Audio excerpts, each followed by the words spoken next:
boxes. Oh, but then you'll be fixing twice the flats. Yes, you're right.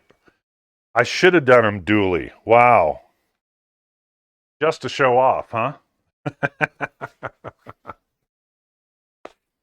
Yeah, and this top box usually has the crate underneath it too, or the cart underneath it too. And this one has all of my lubricants and stuff like that in there.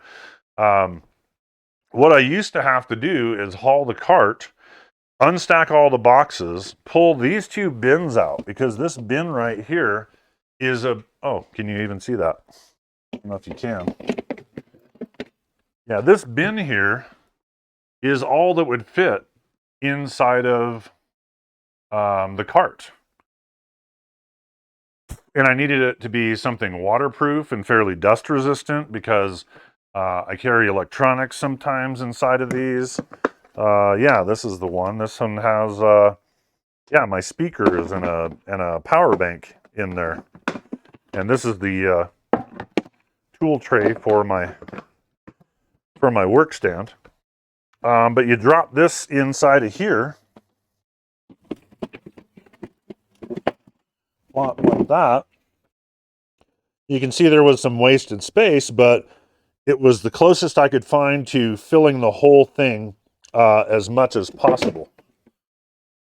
So I have to pull this out, close this back up, restack all my boxes. Now the drawer is actually larger than this bin held. And all I have to do is unlatch it once I transport it, and then I have a drawer with all the same stuff in there. I didn't check to see, but oh hell yes. Even that fits in there. I'm going to have to do a modification for that because this is kind of a hard to carry component. It's bulky. But the fact that it fit into the top of the bin was just pure luck. Now, what I may end up doing is putting a couple of small cleats inside of here that this will drop in and sit up top. So once I get to the event, I can unlatch this drawer, open it up, pull this, put it on my work stand. I like that. And then I'd still have room underneath it for everything else. So yeah, there's my speakers. Extra room. Yeah, this is going to be so much better. Oh, maybe I should put these back in here. So yeah, that's the problem that I went to solve. I think I solved it, but man, like I said, the grief I've gotten from random people on the internet. Oh, it's not waterproof anymore. It's like, well, it never was waterproof. No, they are rated against dust. That's it. You know, yes, they're probably rain resistant because of the plastic that they're made out of and the way they're designed, the way the top comes all the way over. You know, it is going to keep some rain from running directly into the box. Yes, not without creating the crippling flats problem. Well, I could put the stock wheels back on. I could do that. And that's what people didn't understand is I didn't have to modify any of those parts. Internet people aren't nice. I've never heard this before. Wow. You didn't use the kappa there, Shanny, so that people know you're being sarcastic. We need the sarcasm font, right?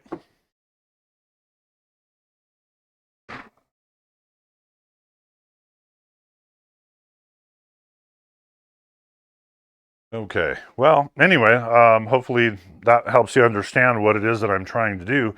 like I said, I'm just trying to solve a problem for myself. I'm not trying to solve everybody's problems. You know, some people have, uh, and matches. Hey, thank you for the raid. How are you doing, man? Cycling Nation. Well, welcome. Have you not been here when I have? Well, Bougies are our friendly troll, that's for sure. But yeah, I'm just trying to address a very, very specific need, and as far as I've seen, kind of a unique use of these boxes. You had a rough 1.5 hour race. Well, it looks like you survived it, so I'm glad for that. I'm glad. Anyway, yeah, I've been using these boxes for 2 years now. I used a bunch of other boxes, including one that I custom made, for years beyond that, going back at least 20 years with doing this race support and hauling tools and things to the races. So, yeah, I'd say I have enough experience with it to know what it is that I like and that I don't like, and what would probably work for me and what doesn't work very well for me. You know, I've definitely eliminated a lot of other potential solutions. And that is even kind of barring the cost. You know, if I needed to save up for something that was just the right solution for me. I remember before I started with all of this, we were actually going to build um, a, a, a custom box for me to bring to the races, based upon a DJ box. So this is something that houses all the equipment that a DJ uses for, you know, a dance or an event or a concert or something like that, soundboards, what have you. And then it has like covers on it that detach and then form a table that attaches to the side. Very, very cool design and all. But what I realized is that A, it would be very heavy. B, very expensive to build. Honestly, I would have had probably at least as much as I had into these pack out boxes. No, not a BJ box. I was wondering if it's better to put door sensor or motion sensor to automatically turn on lights in the toilet. Well, in houses that I've seen that have the automated lights, it's almost always a motion sensor. Because the door sensor will only sense when the door is opened, but it doesn't know whether you're still in there. So the light might shut off after a certain amount of time.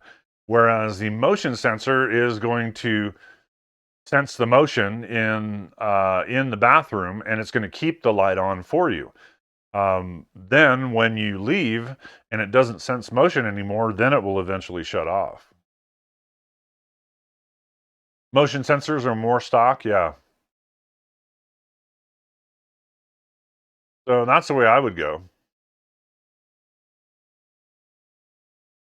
Now, there's definitely some nerdery and stuff that I want to build into these boxes too, but you know, once we get past the construction aspect of the two new drawers, then I may hold off on the other projects. You have one in the laundry room? Yeah. And like in public bathrooms, they're quite often used. And I believe those are almost all motion based. Because people will freak out if they're in the bathroom and the lights go off.